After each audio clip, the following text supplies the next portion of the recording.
When you know that you are queer, but your favorite drink is beer, that's gayish. You can bottom without stopping, but you can't stand going shopping, that's gayish. Oh, gayish, you're probably gayish. Well, life's just too short for narrow stereotypes, so it's gayish. We're also gayish. It's Gayish with Mike and Kyle. Hello, everyone in the podcast universe. This is Gayish, the podcast that thinks we can just dial back the use of the word iconic a little bit. I mean, except when it applies to us. This is what I'm talking about. You get your morning coffee. It's not iconic. It's just your coffee. Like, it's fine. You don't have to make everything into an iconic moment. Some moments are just okay, and that's okay. Okay. I don't know if I agree with that. I agree with me. Okay. I'm Mike Johnson. I'm iconic. And you have a name. I do. Say your name. I'm Kyle Getz. And we're here to bridge the gap between sexuality and actuality. And today we're going to talk about iconic pop culture. We're going to talk about the most iconic pop culture moments in history. No, we're not. We're just going to talk about pop culture. It is. I blame pop culture for the just like hyperbole everywhere about everything. Yeah. Right? Yeah. Like, yeah. that's, yeah. I blame you. Not you. Oh, the culture. gentle you? Yeah. Oh, the royal you. Yeah. Okay. That's fair. But first, feedback, corrections, 100 words. We don't have any of that. Oh, wait, except there was one dude who posted a comment on Patreon. Oh, hold for that. You're going to talk about that. We're going to talk about that later. That's fantastic. Yeah. Okay. Then I don't know. Let's talk about massages.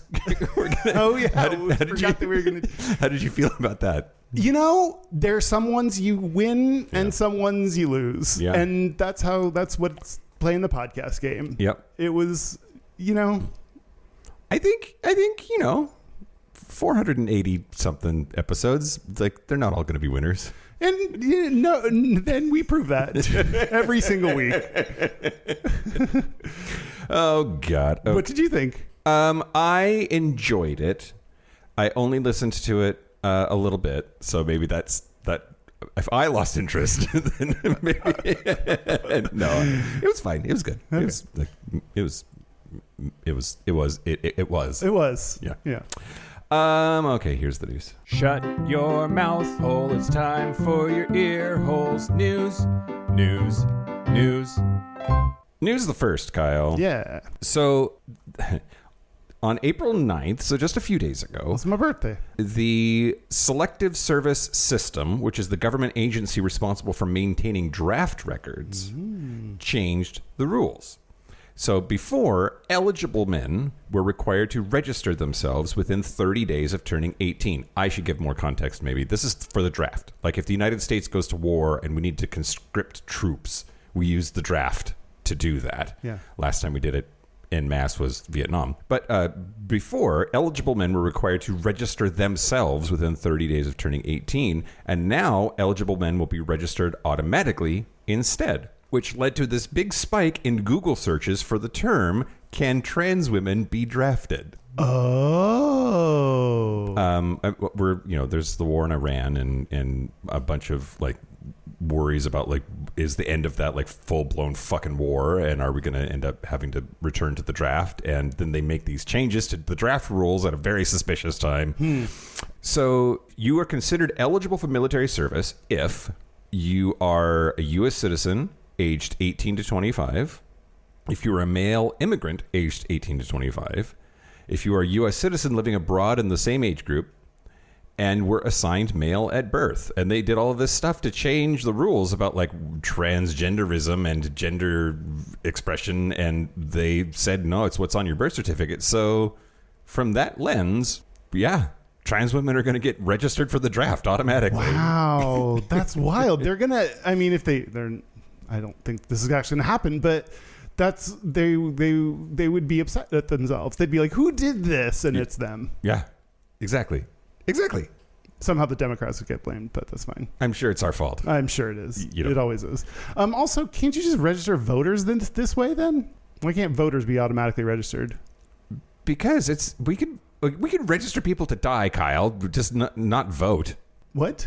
It's okay to send people to their deaths. It's just not. I got you. Wow. Okay. The metaphor of war. Wow. Yeah. Intrigue. So now here's the thing. So trans women probably can't actually be drafted because of all of the dickbag fuckface assholery. Right. So there is a ban on trans people serving in the military, and it is likely that trans women would be classified as 4F, which means not qualified for service, and then either be dismissed or denied.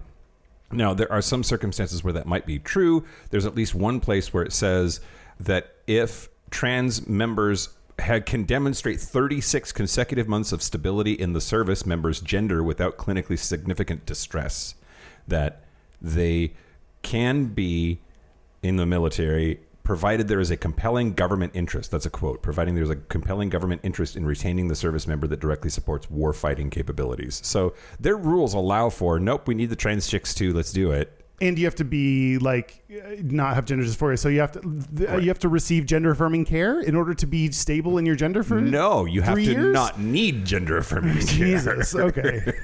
Then you're probably not. Well, I don't know. Anyway, the whole thing is fucked, and it is the current rules are a paradox. Trans women are technically required to register, but ineligible to serve. Thanks, government. Wow. What a mishmash thick fuck of bullshit. That's how you took the words right out of my Sure. hole, Kyle. News the second. Yeah. A new ruling from the world of darts means that Noah Lynn van Leuven, the first trans dart player to qualify for the World Championships, has been forced into retirement. Over darts? What biological advantage does she have in darts? Would her fingers a little longer, or like? Her lady brains are bad at darts, Kyle, apparently. And so if you have a dude brain, or what they think is a dude brain, clearly you are cheating. That's insane. This is the dumbest shit. Like, they already proved that trans women don't have a biological advantage in like sports where you actually run and use your body for big important things. Darts, you don't have an advantage. I think the most bullshit about this whole fucking thing is people trying to say that darts is a sport. It's not a sport. Dart identifies itself as a sport. It's a thing you get drunk with your friends and do badly once a year.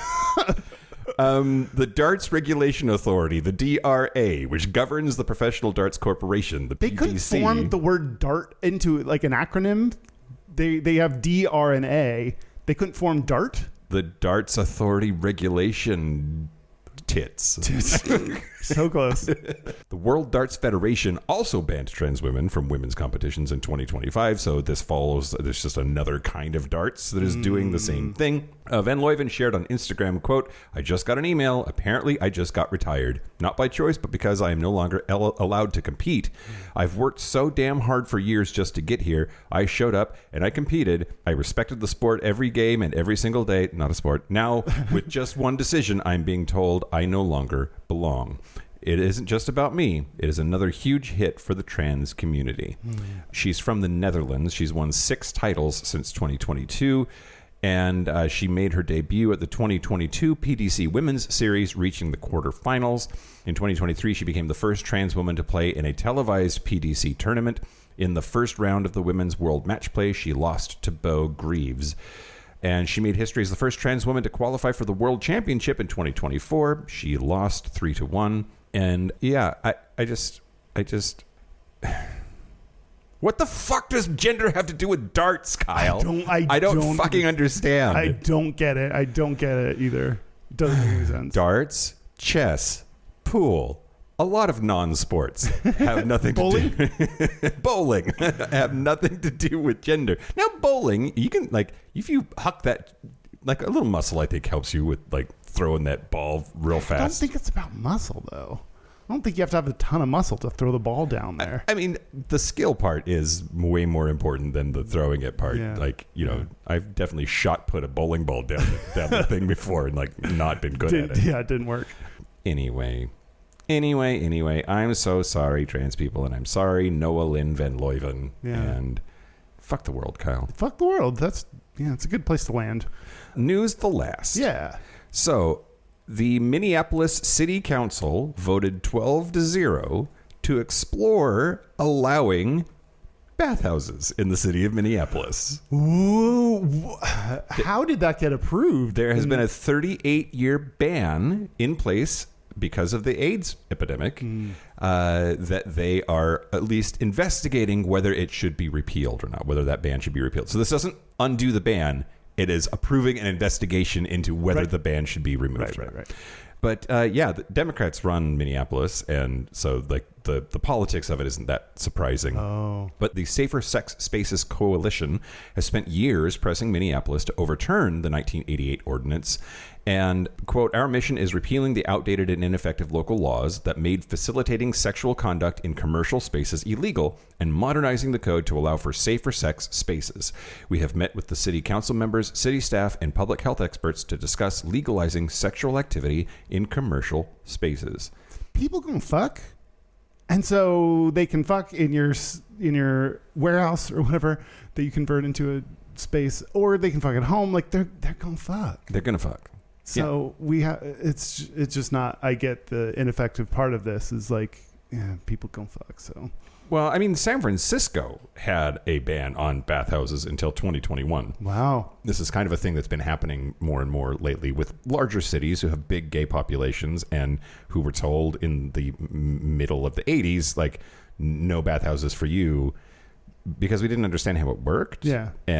But we were sure that it was gay people that were getting sick faster and that was one of the ways in which it was being spread. So none of that is true anymore. We have PrEP. We know how it's transmitted. We have a lot more information at our disposal, but all that remains in a lot of cases is just the residual it's icky feeling. Yeah. I think it's hard to undo a ban because then you have to be like, okay, so here's the thing. We want everyone to be able to have sex in a space. Like, to even bring this up, I think is something that a lot of people want to, even Democrats, don't want to bring up and forth. Is this the issue that they pick? Yep. You know? Yep. So it makes sense to me that it's still been on the books for a while. I'm a little bit reminded of the unintended consequences of things, too. Like when the Washington State Liquor Control Board decided to stop cracking down on gay spaces having naked people with drinks, that now titty bars in Washington have alcohol after decades and decades and decades of not allowing lascivious men in the presence of topless women have alcohol. But they're like, hashtag me too, I guess. and rightly so. Yeah. Right. So now all of these very well-intentioned liberal Democrats are like, oh, but we didn't mean straight dudes being gross. I don't know. Anyway, that's the news, Kyle. That's the news. Speaking of...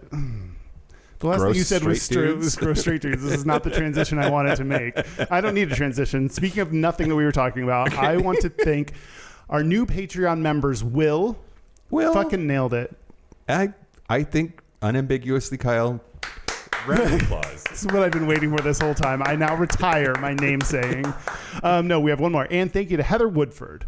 Oh. I also think I did pretty good at that one. I think that sounds like me. If you want ad-free episodes a day early, if you want to use Mike's Hole, we haven't gotten 100 words in quite some time. I know. If you want to get merch and sign shirts and maybe even produce your own episode, then go to patreon.com/Gayish podcast. Do it. Do you want to talk about pop culture? Do I? I hope so. I do. We're going to do it. We're going to regardless of how you feel about it. Okay. Pop culture, Mike. I have a few questions that I want to ask you first. Okay, great. We're going to have a guest on, BT Dubs. Yeah. An important guest. Yeah, fancy guest. Yeah. But first, I want to ask you a little bit about pop culture to get your take on them. Okay, Kyle. What was the most important pop culture influence on you when you were growing up?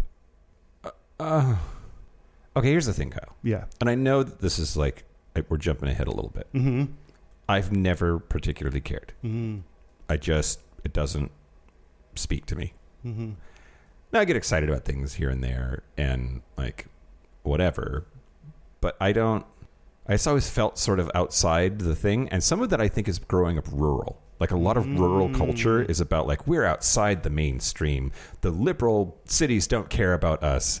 Pop music is for liberals. Is very much part of the culture. So if you're not talking about down home cooking and Bubba's truck, then you're being fancy. Yeah. Well, then was country music a big influence on you? Yeah, but I wouldn't call that pop culture. Oh. Right? That's the thing. I think it can be. I think anything could be. I think like the moon landing could be pop culture. What is pop culture, Kyle? That's actually a good question. For once, asking what it is might be a helpful thing. Pop culture to me is just anything that's popular. Yeah. I can't say Star Trek, can I? It was at one point popular. Okay. How about you? I think my biggest influence was MTV.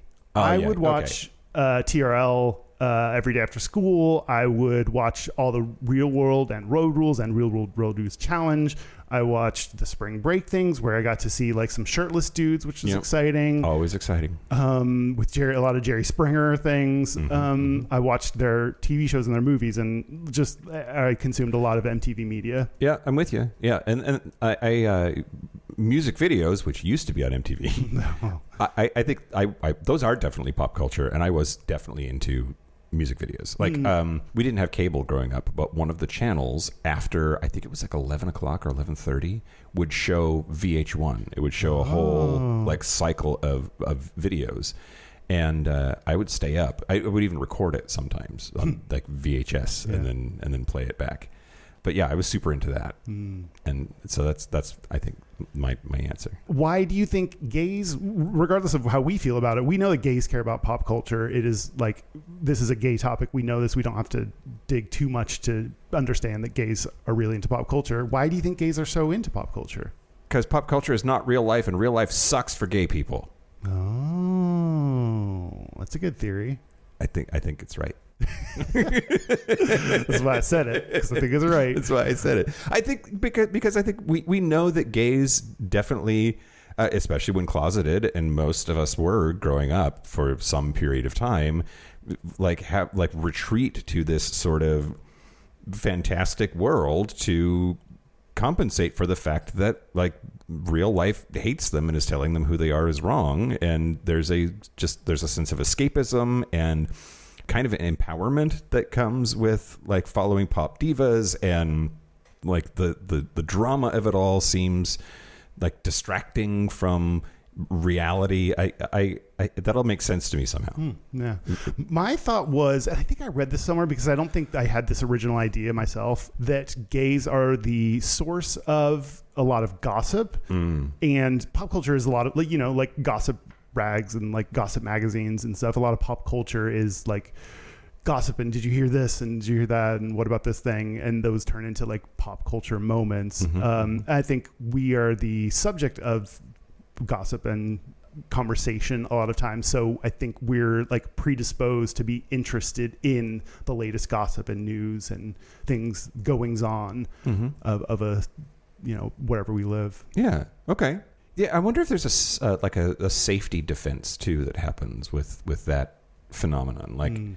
Like gays are very much in tune of like, where's the danger coming from is kind of like how they're wired, and I think that makes them deeply in tuned to the way that people interact with each other and social cues, and maybe that leads. I could see that not being very far. Like you could draw a line from that to like being interested in gossip, and then gossip on a grand level being part of pop culture. Yeah, I didn't say it explicitly because like when we're trying to keep ourselves a secret, like the rumor of who's out, who's gay, who's this and that, like those I think are maybe used to be in the past a little bit more prevalent of the source of gossip. So well, and if you're the one saying like Jenny's a bitch, then everybody's focused on, is Jenny a bitch or not, instead of like whether you suck dick. That's true. Oh, that's a good point. I was going to ask how you personally feel about pop culture. You already answered that. You don't. I don't. And the older I get, the less I care. I really relate to that. I also, I always make this joke about when I came out as gay. Eventually I was like, I don't have to go to football games anymore. I realized that I don't care and don't want to and didn't have to. So my senior year of college, I stopped going to football games at all and just hope we won so that I could have a fun night with my friends, because everyone was sad if we lost. Right. So that's the only reason I cared about it.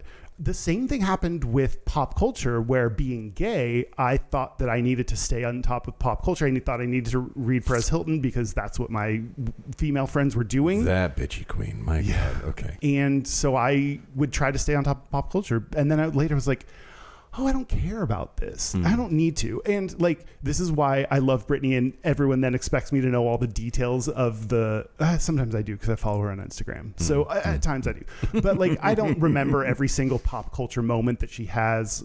We just had a party where the theme was either Britney or Bob's Burgers. Yeah, you say we. It was your 40th birthday, Kyle. It was last night. It was wonderful. Yeah.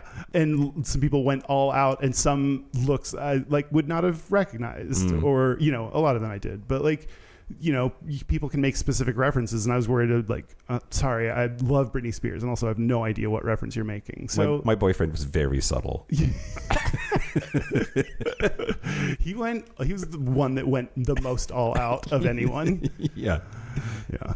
So I actually, in spite of, I think maybe people might think that I care by the way I talk about things, and I really don't care that much. I just think my Instagram feed sometimes gives me updates that I'm like, oh, that's interesting. Do you feel like you're being told to care still as much as you used to?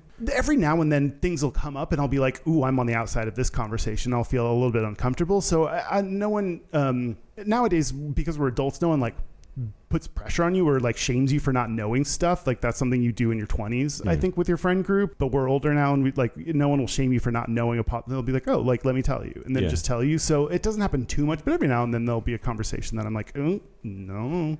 I feel like pop culture touches my life mostly to destroy things that I enjoy. That like I'll hear a song, I'll be like, that's fantastic, and then I'll put it on heavy rotation on my Spotify, and then I'll find out later that that person is racist or something. But like the controversy and the drama and the like, that whole thing, that's when pop culture enters my life, is to like convince me that like listening to, supporting this person is bad, which I'm grateful for. I don't want to support to or listen to people who suck, but like I feel like the pop culture engine is what like brings those things to light. Yeah. Like before the internet, you just listened to the radio. You had no idea what that person thought or felt, or what parties they went to, or who they hung out with, or who they had opinions of. Like, and now it's like everywhere, everything, all the time. Yeah. All at once. You have to sit down with Barbara Walters for anyone to know like what your opinion was on shit. Yeah. Oh, Baba Wawa. Well, we are going to have Gremore on, who is the editor-in-chief of Queerty, and talk to, like, arguably Queerty is like the pop culture outlet for the LGBT community, in particular gay men, but hey, you know, that's who we are. And we're going to talk to him about pop culture. Are you excited for that? Yeah, I'm excited to. You're supposed to say no, so that then he listens to it later. No, and feels bad. He feels shitty about himself. He never heard this part. No, I'm excited to continue the conversation about pop culture and gays, because I think there's more to it, and I'm interested to hear someone on the inside of it, like what's their take on why it's so important to gay people. Yeah, someone on the inside. My favorite kind of man. Yeah. Okay. So yeah, we're going to take a break, and when we come back, we will have Graham on to talk all things pop culture and Queerty. Yeah, let's do it. Let's take a break. Break. This is the part where Mike and Kyle take a break. Are we back? We're back. We're back. Sorry. You're ready. You're totally prepared and ready in here. 100%. Okay, great. I mean, sometimes I'm not actually ready, and then I say, are we back? Because then I will get my shit together. Wow. Forcing function for you personally to get your shit together? That's not how that should work. Well, it does. Sometimes.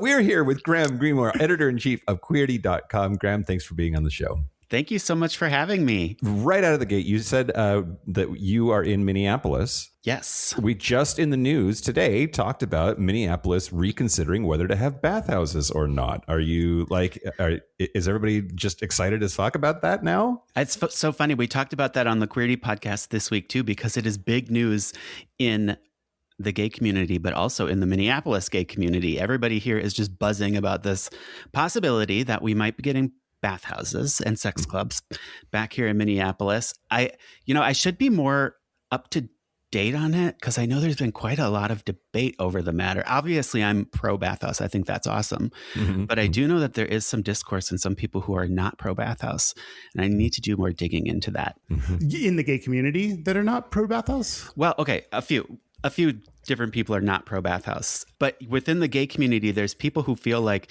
Minneapolis. I mean, I love Minneapolis. It's my hometown. It's where I grew up, and that's why I moved back here.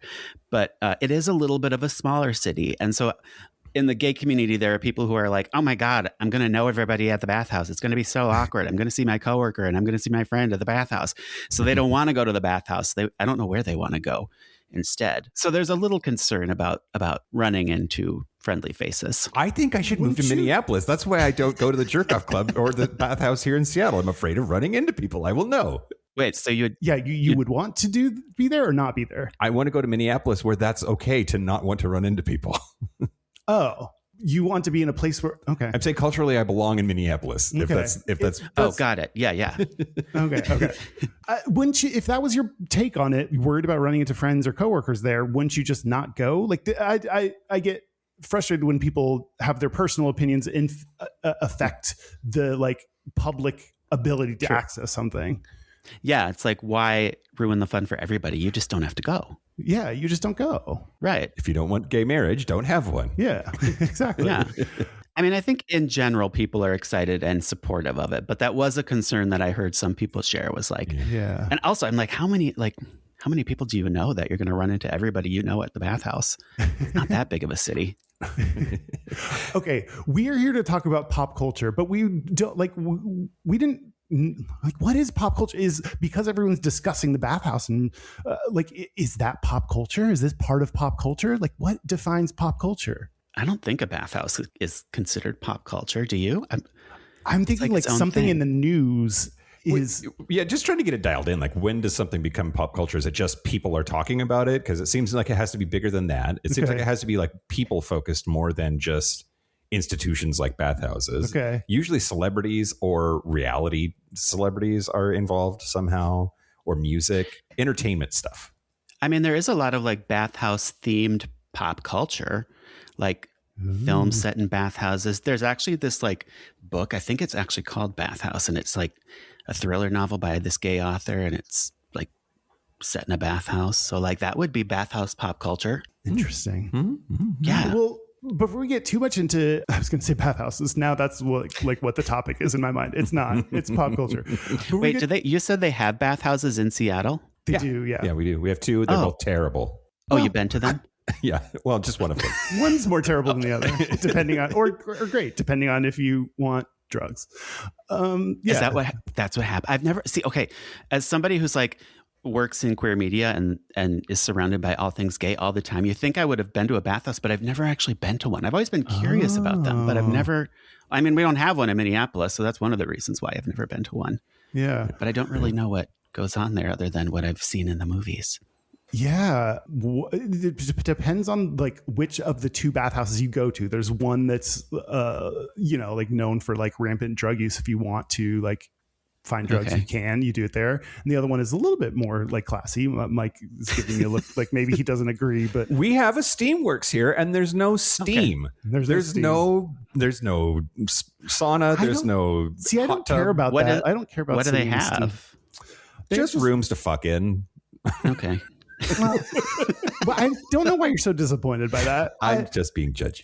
It's just like a maze of hallways, and there's like rooms that you can rent that you can like bring people back to, or there's like public play areas. There's like lots of little like nooks and crannies and play areas that you can like, one big main one that has like a sling and a couple other things that you can fuck in front of everyone, a bed and stuff. And then there's like little pockets of like this little room around the corner where it's like smaller room that porn's playing everywhere. Lots of music that's like, it's funny because now I know what bathhouse music is. It's like, But there's no steam room. No steam room. Not of that one. Yeah. No hot tub. No. But the Steamworks in Vancouver, British Columbia is really great.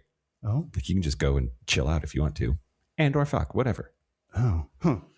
I can't imagine going to a bathhouse and not going there to fuck. Like just like I'm gonna take a dip in the pool. Like that's what I think sounds so nice and relaxing. Like I'll take a nice steam. I'll go to the sauna. I'll take a dip in the pool. Maybe get a massage. Oh, yeah, you can't do that. So that's not an option. So Graham, talk about pop culture and like how it fits into queer media and what you do at Queerty. What like Queerty talks about a lot of different kinds of content, but how much of it is pop culture? Like, what percentage of Queerty's content is pop culture oriented? Yeah, it's a good question. I feel like most of it, like we're like an entertainment site, we call ourselves. And the way I kind of define that isn't just like entertainment as in like film, TV, and music, but entertainment as in like we're a place where you can go for just entertaining pop culture articles and pop politics too. So like if you want to hear the latest political gossip about Melania Trump, you can find it at Queerty. Or if you want to see what's streaming this week on all the different platforms, you can find it at Queerty. It's kind of like all encompassing entertainment and try to capture like, what are people talking about in the community? Like this week, bathhouses is like the hot topic of conversation. So it's really just kind of like what do we call it? Kind of like cocktail conversation. And often that does revolve around pop culture. But like I said, pop politics and a lot of internet chatter. Like, what are people like fighting about on the internet today? What meme is circulating that's got everybody talking? It's kind of a little bit of everything. And you're the editor-in-chief. What exactly does an editor-in-chief do? Well, what is it you say you do here? What do you even do? So we're actually a pretty small site. There's only 4 full-time writers plus me, plus we've got 2 part-time and then a handful of freelance contributors. So we're not like a huge operation, and everybody is kind of wearing a lot of different hats. So as EIC, my job is primarily to just kind of steer the ship and keep everything organized and keep everybody focused and assigning stories. And like writers will pitch their stories to me and then I'll work with them on a cool angle. I'll be digging around the internet, the darkest corners of the internet, trying to find exactly what I was just saying earlier. Like, what are people talking about today? What is the hot topic of the week? So it's a lot of, I feel like, internet investigating. There's also a component of it that's just like the really fun part where I just get to like talk to people and go to events. And we have the Queerties every year. I get to go out to Hollywood for that party and meet celebrities, interview celebrities, all that fun stuff. I wish I got to do that more, but as EIC, you're kind of, like I said, you're the one kind of steering the ship. So it's more like assigning that to other people. Yeah. But every now and then I get to do it and I really like it. Nice. Investigating the darkest corners of the internet sounds like it could be a risky proposition. What's the like weirdest gay shit you found? Oh my God. Oh gosh. That like I feel like at any other company, the work I do would be like, it would always be an HR violation because like everything that gets sent to me or that I just stumble across, I'm like, okay, it's a good thing that I'm gay and that this is a gay owned company and that I'm not, terribly offended by whatever it might be. Honestly, I can't tell you how many like hole pics have been sent to me over the years. Like I don't like all of this stuff I'm exposed to constantly that it doesn't even affect me anymore. Because it's just like my everyday. You should send that back to the whole pic. Say this didn't move me. Like you do better. This had no impact on me. Yeah, so I think that honestly, like the darkest corners of the internet, like that, the pornographic stuff would be like probably the most shocking. I mean, there's always like people posting stuff on Twitter that you're just kind of like, oh my God, like really, this is what we're sharing on Twitter today. So that's usually where it comes from. And I will say too, it's kind of gotten a little bit better in recent years. I think we've sort of tried to like scale back the salacious porny content and do more like family friendly, but also with an edge kind of stuff. Oh, there was that actually. So remember Wicked, like last year when Wicked part 2 was out, and there was this like, he must have been like an OnlyFans model. I don't even remember what he must have been OnlyFans, but he like painted himself green. And then he did his ElphaBUTT Throbb where I think he was like, like if I remember correctly, like lip syncing to Wicked with his hole painted green. Yeah. And that was just something I had to see at 9 a.m. on like a Tuesday while I'm having my coffee. I did not see that. See, Graham, Derek works for us, so we have an employee. Here's an HR violation. Derek, find me that. Oh yeah, there it is. Okay. Did he go to Queerty and find it? ElphaBUTT Throbb. ElphaBUTT Throbb. I love it. Wow, that's fantastic. That's wild. That's so much work painting your entire self. So Your shower's never going to be the same. So Wicked obviously was this huge part of like pop culture through like the queerosphere or whatever. But I'm interested in your reaction. I know what Kyle's is going to be to this statement. The biggest pop culture phenomenon of all of queer history is heated rivalry. What do you think? Ooh, I don't know if I want to say. I don't want to get in trouble. Oh, wait. Okay. No, I'll tell you. Okay, great. Okay. Oh, I knew you guys were going to bring up heated rivalry, so I kind of prepared myself for this. Great. I love that heated rivalry has become this like international phenomenon, and that like straight people the whole world over are like watching the show and obsessing over the show, and like it's just this like this moment, this cultural moment that we're having or that we've been having. And I love that. But I personally, I'm not a big fan of that show. I don't know. It doesn't do it for me. It's not bad. It's not a bad show. I'm glad it exists. But like all these people who are like crying about the finale or the big scene when they go out on the ice. And I was just kind of like, yeah, okay. Maybe I'm just jaded because of my job. Why? Are you guys like huge heated rivalry fans?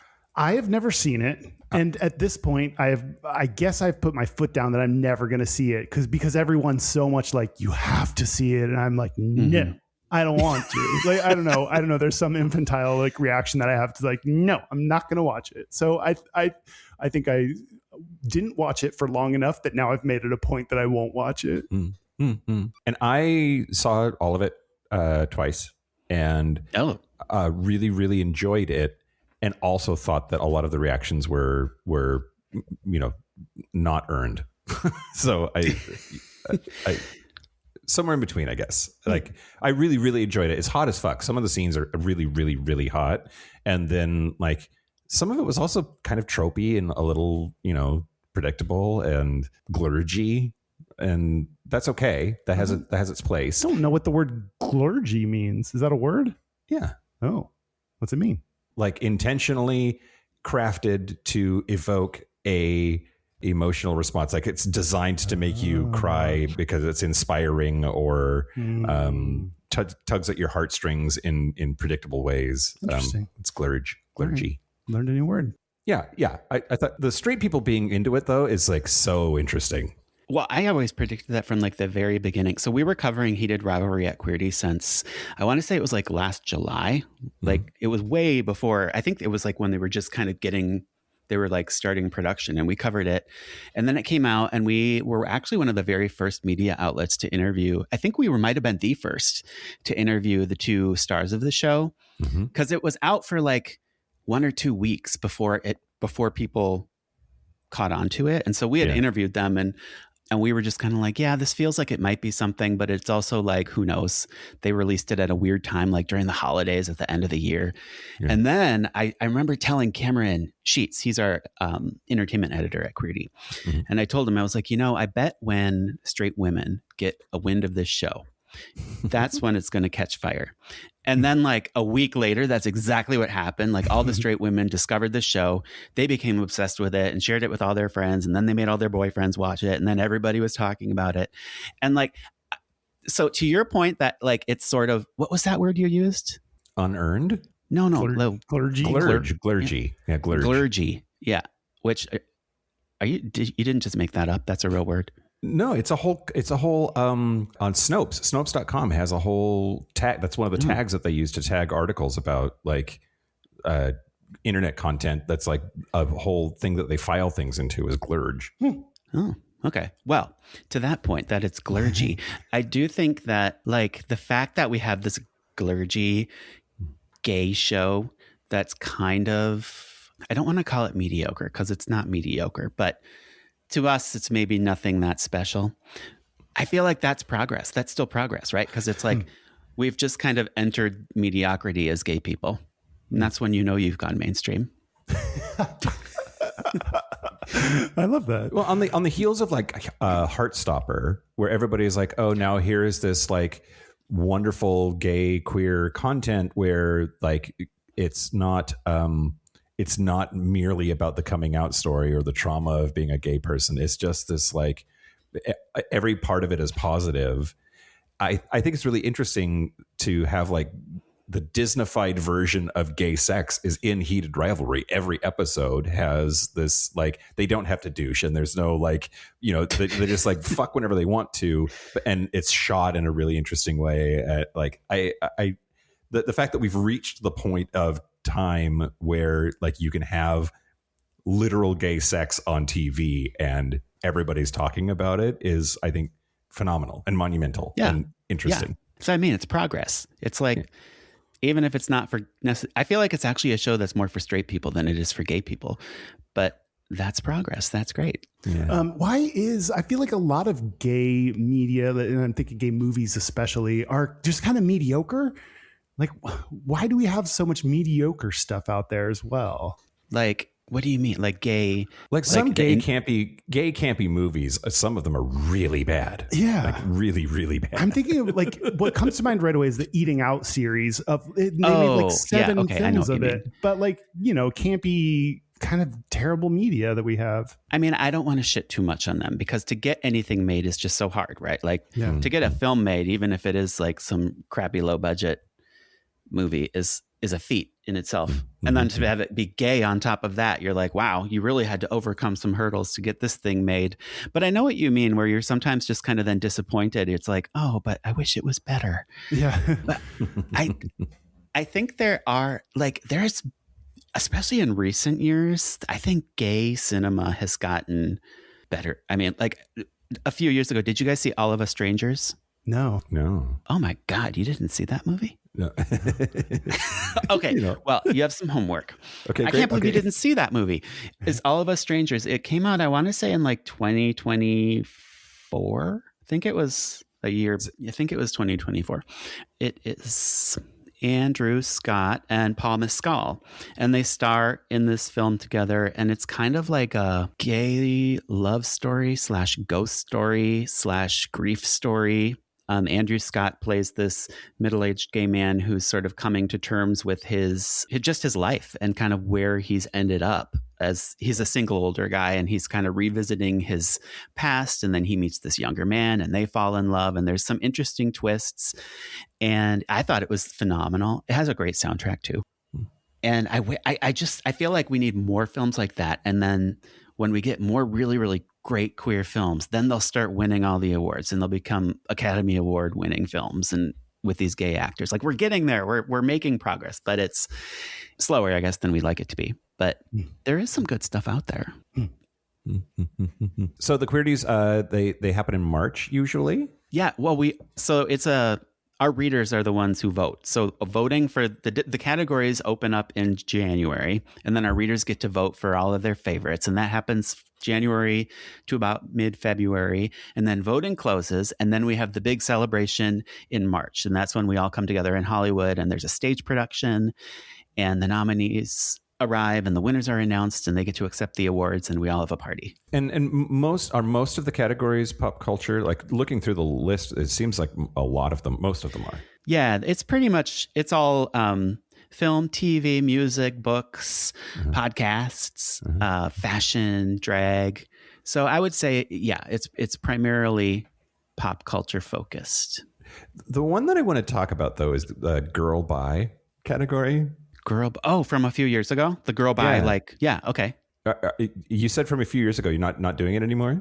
I think we retired that category. So we've had like many different categories over the years, and we kind of like cycle through them, and we'll add new ones sometimes and take ones away and then bring it back another time. So this past cycle, I don't believe we had girl bi, but I do remember that category.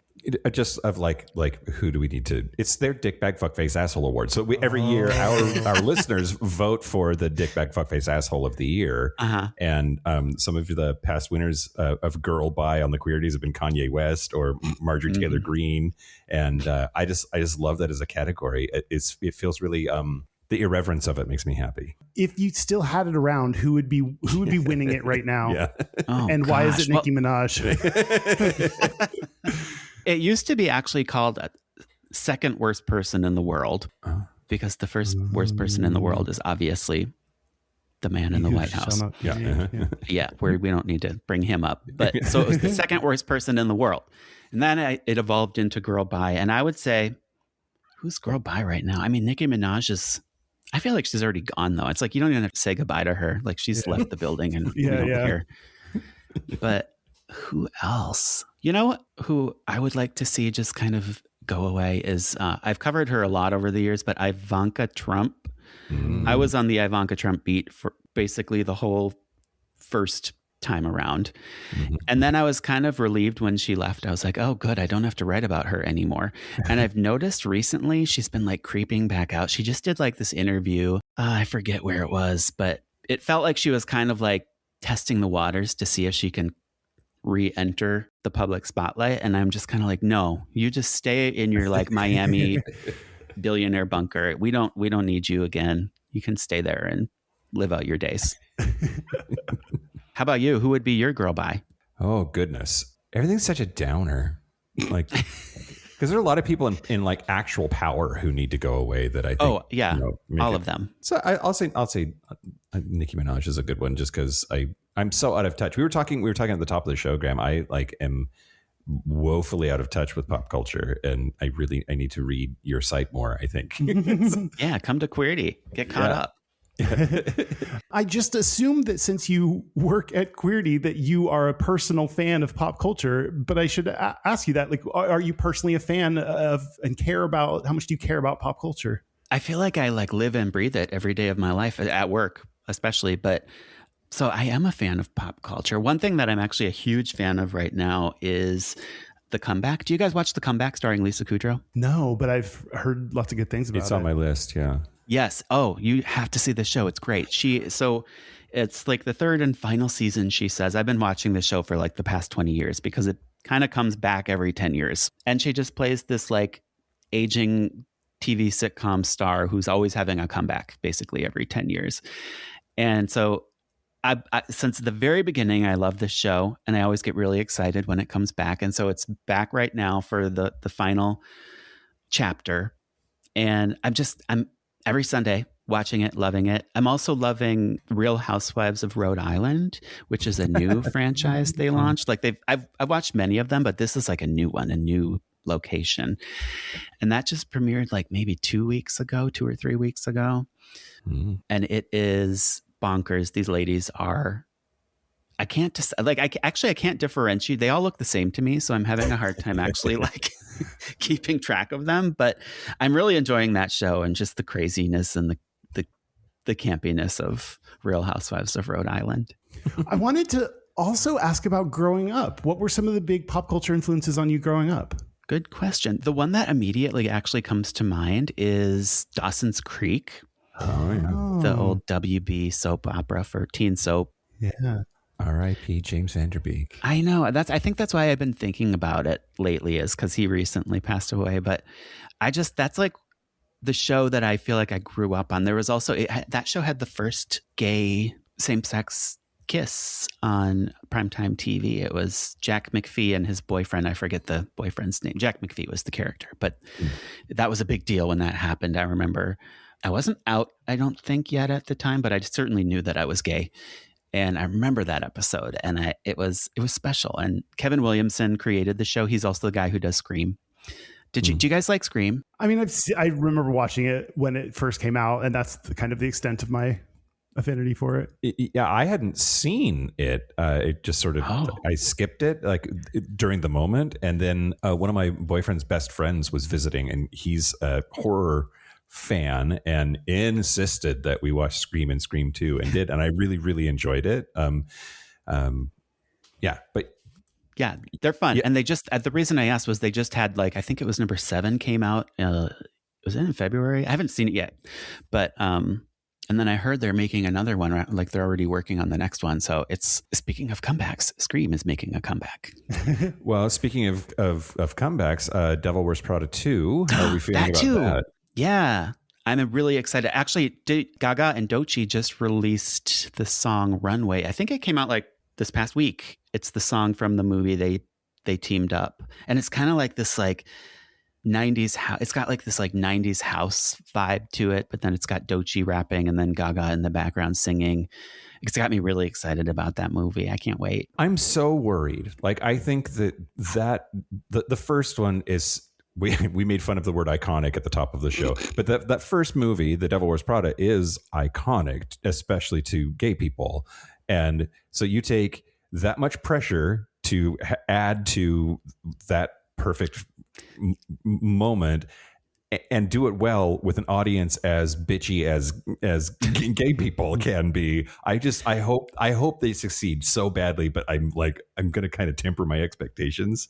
The stakes are definitely high. I feel the same way about actually Heated Rivalry season 2, where I'm just like, if I was Jacob Tierney, the producer of that show, I would just be like kind of shitting my pants, because I'd be like, oh my gosh, how do I top what I've done? How do you, like, the whole world is watching at this point, waiting, but you don't want to disappoint them. Yeah. But it seems stressful.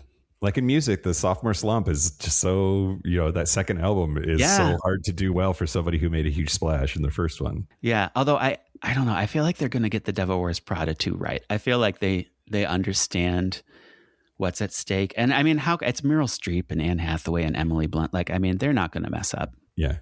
Yeah. Why is it that gays care so much about pop culture? Because we're shallow.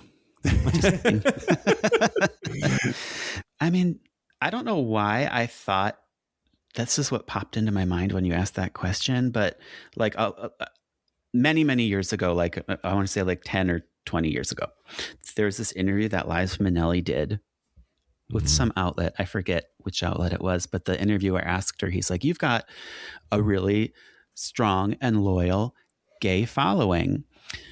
Why is that? And she just paused for a second and she said, it's because gays have good taste. And that was her answer. And I was like, you know what? She's right. And maybe that's why we're so obsessed with pop culture, because we've got good taste and we know what's good. We know what's current and what's interesting and what's going to push the envelope, and we recognize talent.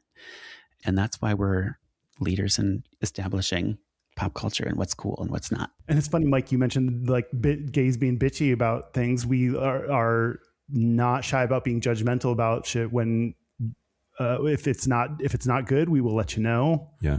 And be very upfront about how we feel about things. Yeah. But I would say too, there's a difference between being judgmental and being critical. And like, I think like some gays are definitely judgmental. I feel like judgmental is more like negative. And there are some people who are judgmental, but critical is more like there's more, what's the word? There's more thought behind it. Like, we're very thoughtful about the things that we like and the things that we don't like, and why that is. Yeah. And we pay very close attention. Like, I feel like two people could say exactly the same thing, and one of them just wants to tear it down, and the other one just wants it to be better, and that's why they're like exactly poking at it. Like, it's out of care that they are making these observations, not destruction. I totally agree with you. To counter the point that you just said about us having good taste, why are the Kardashians so popular? But do gay people like the Kardashians? Because I don't know any gay people who like the Kardashians. Oh. Do you like the Kardashians? I used to. Oh, when? I used to watch like all of their. I did not watch them. Then one time caught up on everything, and then stopped watching them completely. Mm-hmm. Yeah, the show was more entertaining than I thought when I first went into it, and then I even watched like Kim and Khloe Take Miami, or so. Like, I watched these spin-offs of their show because I was. Oh, you were really invested. I was briefly. This is like 8 years ago now, but yeah. It does seem like gays play both in the space of like art, whether it's high art or not, and being critical and sort of shaping the culture and that thing. But there's also gays are invested in drama. And I think that like the reality TV phenomenon, including the Kardashians, is like in it for the drama. I don't think anybody would argue that it's like art. You know what I mean? Like, I think maybe the editing work might be art, because you have to construct a narrative out of, you're forming this storyline behind the scenes. You construct it. You have to build a story from it. So I think there might be something there that's worth it wouldn't be entertaining if they just literally did a reality TV show. If you just film someone, it's going to be so boring. You have to construct some kind of storyline to it. Yeah. Yeah. Another question that we talk about on the show from time to time, and I'm interested in your take on it. What makes a song a queer anthem? And like, who decides? How does that happen? Because it's not always like in the past, it hasn't been gay people singing queer anthems because we didn't have, enough popular recognition of us in the art form. So we had to go to female pop divas for our queer anthems. Okay, this is kind of an interesting topic because there is a lot of debate. I've even noticed this. Speaking of the Queerties Awards, we have the music categories and there is queer anthem is in there. And there was a year when we had some allies in that category as well as queer musicians. And we got some pushback. People didn't like that. They wanted only queer artists in the queer anthem category. And I totally understand that. So I feel like there's definitely some debate about like, is a queer anthem in the year 2026? Do you have to be queer? Can you be an ally? Does there have to be a queer featured artist? What are the rules around the queer anthem? And I don't know that it's like a settled debate just yet, but I will say that like most queer anthems, just in general, whether it's like a straight person or a gay person, a queer person, they tend to always be about some kind of form of empowerment. Like, I think that's the rule, is it has to be empowering and uplifting, whether it's about letting loose on the dance floor, like finding liberation under the disco lights, or, getting through a terrible breakup. But there has to be like some kind of story in which a person comes out on top. And then it can be a gay anthem. But nobody wants like a depressing gay anthem. Right. Well, maybe some people do, but not me. No, you're right. It has to be up. It has to be happy. Yeah. Well, I was going to ask, do you guys have a gay anthem, personal one for yourselves? Ooh. I mean, I love Britney Spears. My favorite Britney Spears song is 3. Oh, really? That's your favorite? Yeah. Wait, why? I mean, it's a good... There's nothing wrong with it. It's a great song. I just like, of all of the Britney songs, that's the one. Yeah. Okay. That's the one. It's a good song. I'm not judging. No, it's okay. We're fighting. It's fine. I Will Survive comes to mind. It's just like the classic one that will never die. I think you can't play that song around a bunch of faggots and not have everybody get excited. That's like the ultimate queer anthem because it's got just the title alone, I Will Survive. It's like the definition of empowerment. Yeah. Yeah. So the Queerty's anthem category was Good Luck Babe, Chapel Roan, last year. Padam Padam the year before that. And the year before that, Unholy, Sam Smith and Kim Petras. And it's interesting because you were just talking about like, does it have to be a queer person to be a queer anthem? And Kylie Minogue isn't queer, right? Not that I know of. No. But like obviously that was the monster hit anthem that year. Like that's the right answer. Yeah, that's hard to defend any other choice than Padam Padam. Yeah, well, I remember when we were coming up with the nominees that year, and we actually talked about that because we're like, well, she's technically not queer, but like it feels wrong to not include this song because it was like every gay club across the world was playing that song and every gay person was obsessed with that song. So we included it and then the readers picked it and I believe you're right, they made the right decision. I still love that song. That whole album I'm still listening to.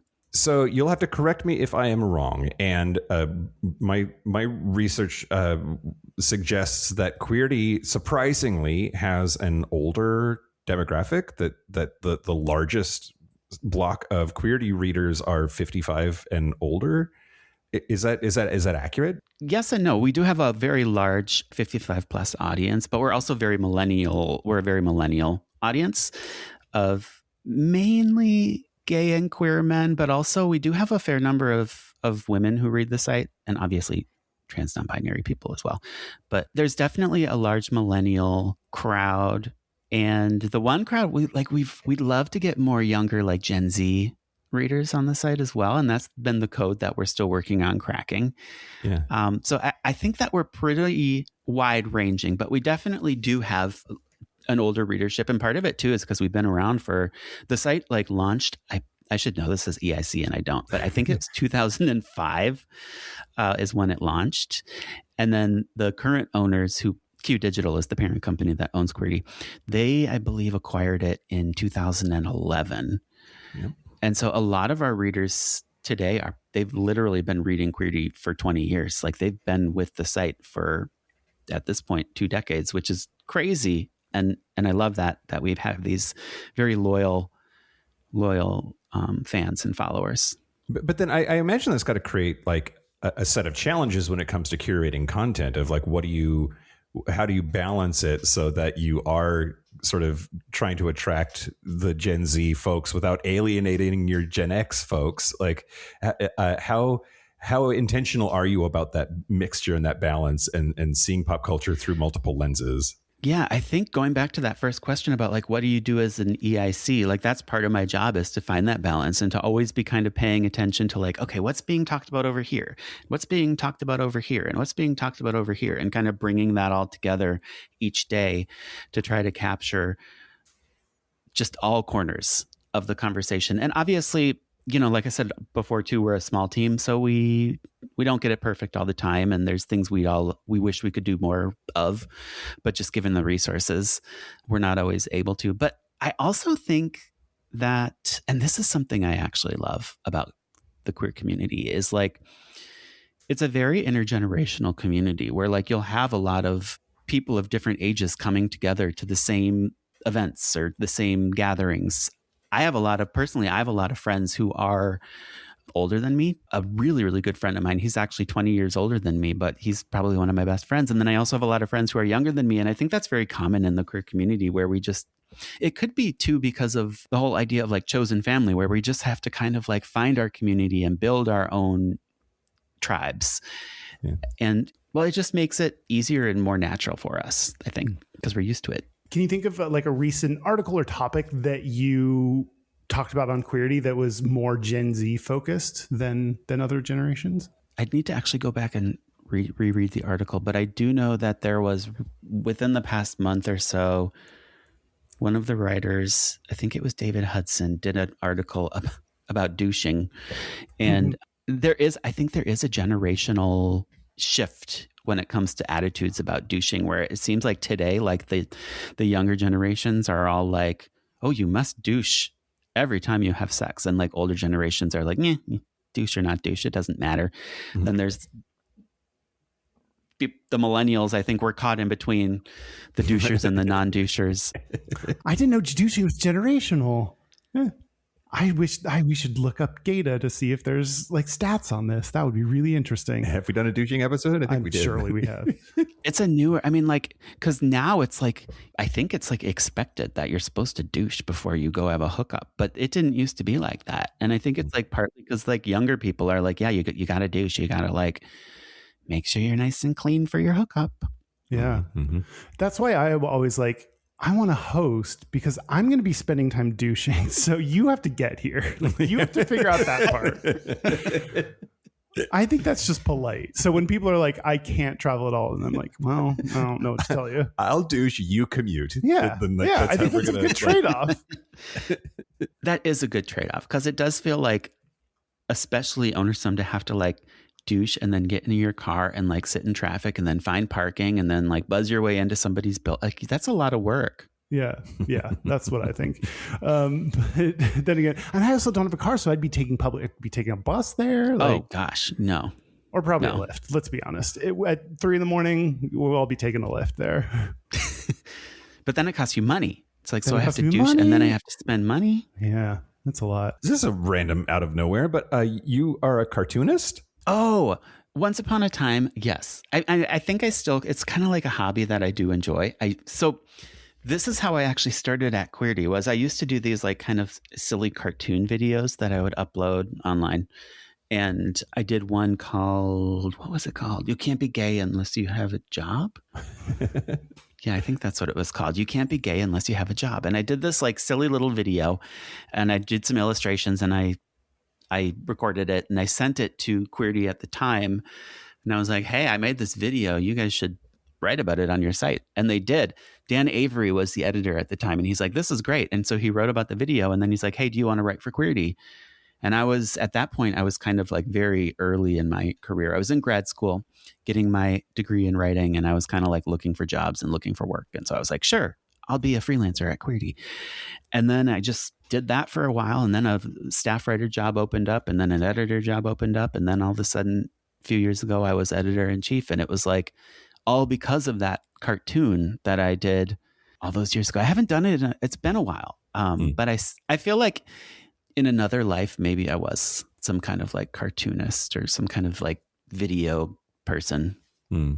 That's really interesting how like creating one thing can then lead to kind of this snowball effect that leads you into this role that you have right now. It was totally unexpected. But I think that's how life is. It's like you have, at least for me, it's like I had this plan of what I wanted to do, and then didn't quite work out that way. But like I just kind of like followed the path wherever it took me, and I was just kind of open to whatever presented itself, and then it all worked out for me. Like I ended up in, I feel like I have my dream job. I love my job. I love what I do. I love the people I work. Like I'm exactly where I'm supposed to be, and I'm so lucky to be doing what I do. And I get to talk to people like you, and just like I just get to be gay for a living.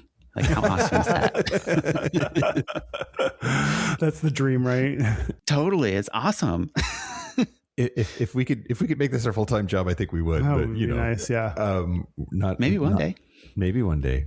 I don't know. It's been 9 years. We'll see. Keep the faith. Well, so wrapping up on our pop culture talk, then let's talk about the future. Like, I think that pop culture is getting more visibly trans, which is great. I think that's also part of the like reaction back. Mm-hmm. Like, there's the pushback is partially because trans people can't be ignored anymore. But like what do you think if you look forward, like between trans people in politics and AI, and like do you have any like crystal ball predictions for where pop culture is going to go in the next few years? Ooh, I wish. You can make a lot of money. I had a crystal. I know.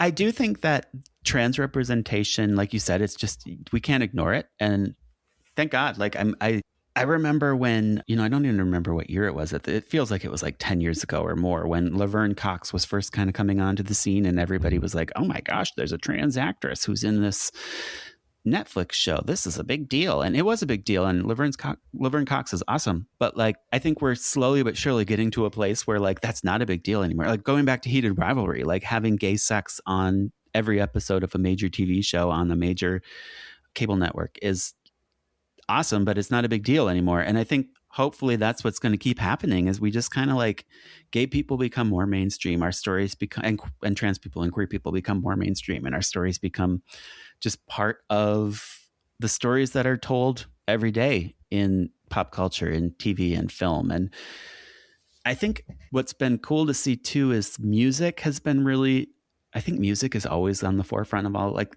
look at like the Grammy Awards, and they always have like the most cutting edge, the most interesting musical acts and people. And like, there's so many queer musicians who are winning Grammy Awards today that I imagine in like 5 or 10 years, that's going to translate to like the Academy Awards and the Golden Globes and all the other award shows will catch up.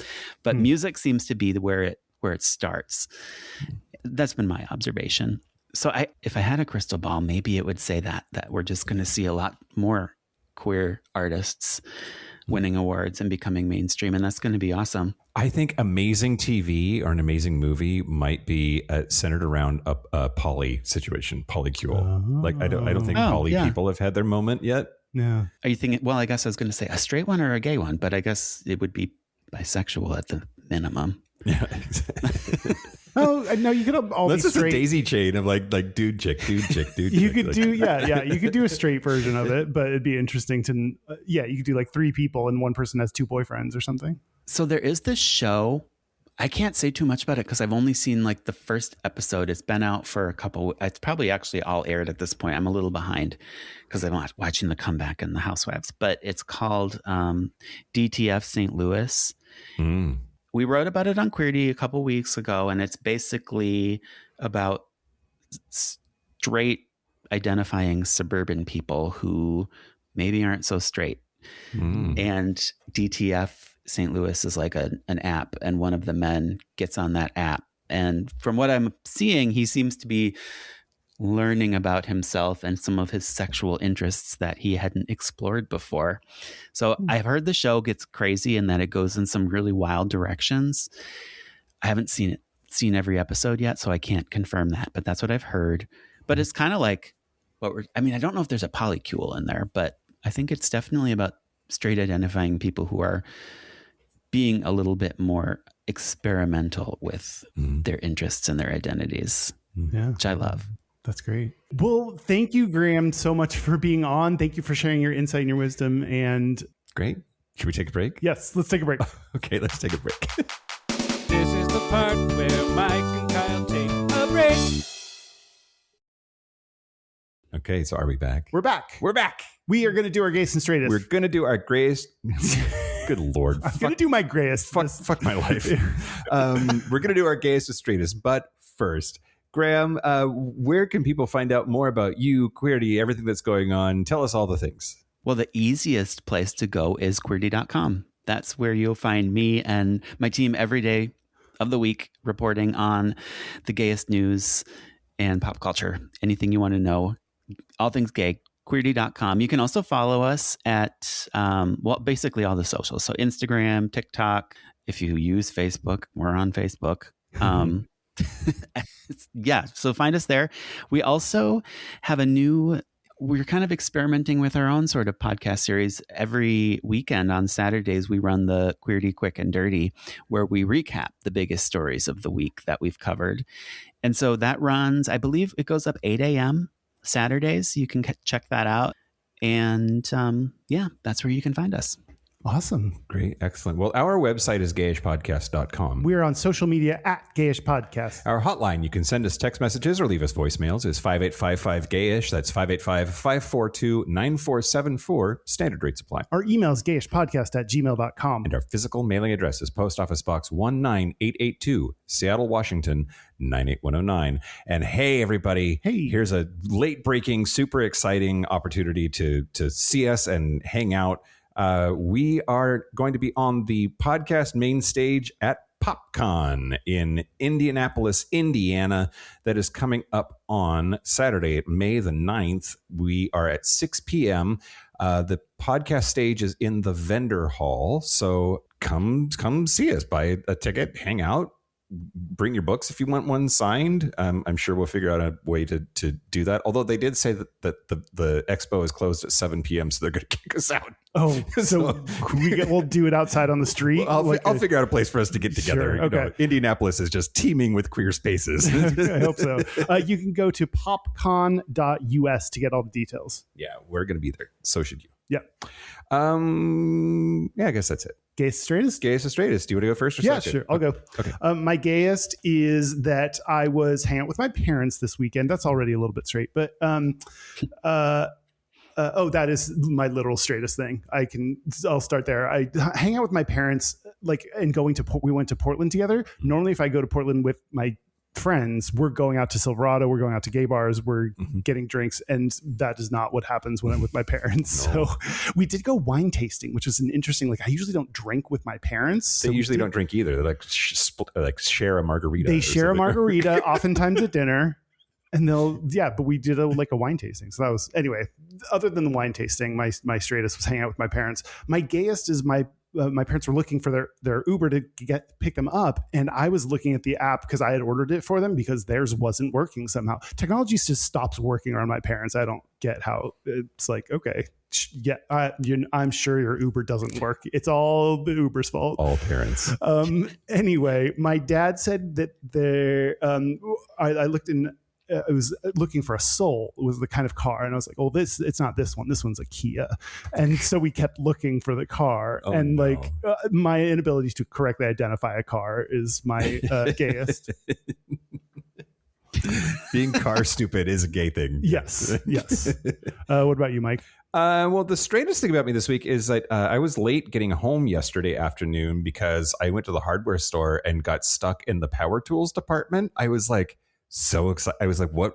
I need all of these. I need one of each of these. I have a garage now. I can put tools in. It was bad. Did you end up buying things? No, because I looked at my phone. I was like, I'm going to be late for Kyle's birthday if I don't get the fuck out of here. And so I did, which leads to the gayest thing about me this week. So as we mentioned at the top of the show, Kyle had his 40th birthday party this weekend and had everybody dress up either as Britney Spears or as their favorite Bob's Burgers character, which I went as Jean, not very gay at all. But my ridiculous boyfriend went as Britney from I think it was the VMA. I think it was the VMAs where she did Slave for You. With Banana the Snake, the one where she dances with the snake. Anyway, he's like, oh my God, what am I gonna stuff my boobs with? And I said, well, babe, do you want my cutlets? Because I from Gina Antonic from doing drag the 2 times because of this show, I had inserts for him to use. Wow. Which then kept falling out all night last night. But yeah, just like, hey babe, do you want my cutlets? Felt very, very, very gay. Yeah, for sure. Okay, Graham. It could also be, have you been following the Brian Nome story? Oh my God. It could be a straight story. It could be a straight story. Yeah, that's absolutely true. Yeah. The booification. Graham, how about you? What's your gayest or straightest? Either order is fine. Yeah, well, our straightest is actually kind of similar because my husband and I bought the house that I live in now a couple summer, I think 3. I think this is our 3rd summer in this house. And since living here, I've had to learn how to become like very handy. Mm-hmm. Like I can fix anything. Like I can go to the hardware store and get what I need. I have my whole like little room of tools. I can hang curtain rods. I fixed a sink thing the other week. I'm like very handy around the house since moving into this house. And I feel very butch every time I do it. So that's probably like the straightest thing about me. And as far as the gayest is actually right after this podcast, I'm hosting a dinner party and I'm having my gay friends over. We're going to have a delicious meal. And then we have plans to watch. Have you guys ever seen the movie Mermaids starring Cher? Yes. Yes. Classic. Yeah, it's a class. You should see this movie. I haven't seen it probably in a decade or more. Yeah, easy. But so that's going to be the gayest thing about me this evening is my gay friends Kai and Michael. They're going to come over. We're going to have a delicious Sunday night dinner, and then we're going to watch Mermaids starring Cher. And then I'm going to wake up tomorrow and go to work at Queerty.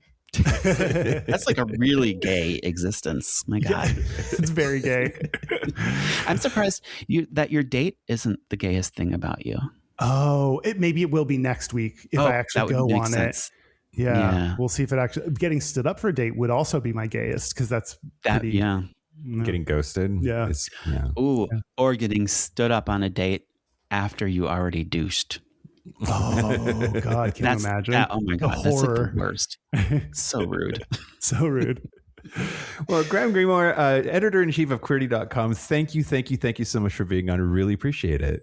Thanks for having me. This was a lot of fun. And I want to thank our super gap bridgers. Thank you to Matt H., Jesse, Adam Y., Locomotive, Simon Srirachi, Kaylee Adams, Kit Oliver, Kobe Gordon, Squoggle, William Bryant, John Crowley, Stephen Porch, Yost Osel, Jonathan Montanius, Forrest Nail, Steve Douglas, Explosive Lasagna, Michael Covington, Tom Speed, Dusty Sands, A. Coleman, Chris Cacciatorians, and Jerome York. Thank you for your support. Thank you for your money. That's it. This has been Gayish from the Chris Cacciatorian Studios. I'm Mike Johnson. I'm Kyle Getz. Until next week, be butch, be fabulous, be you.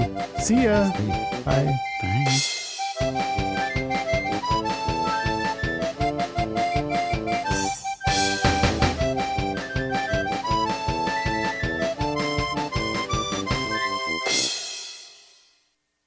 You have yours, Kyle? Yes. Sorry, I was just checking to see if I had a date after this. Nice. Do you have a date? He hasn't responded, so maybe not. Is it a date or is it a date? No. It was actually like going to walk around the park, and that's not a euphemism for some weird sexual act. No, cruising. Got it.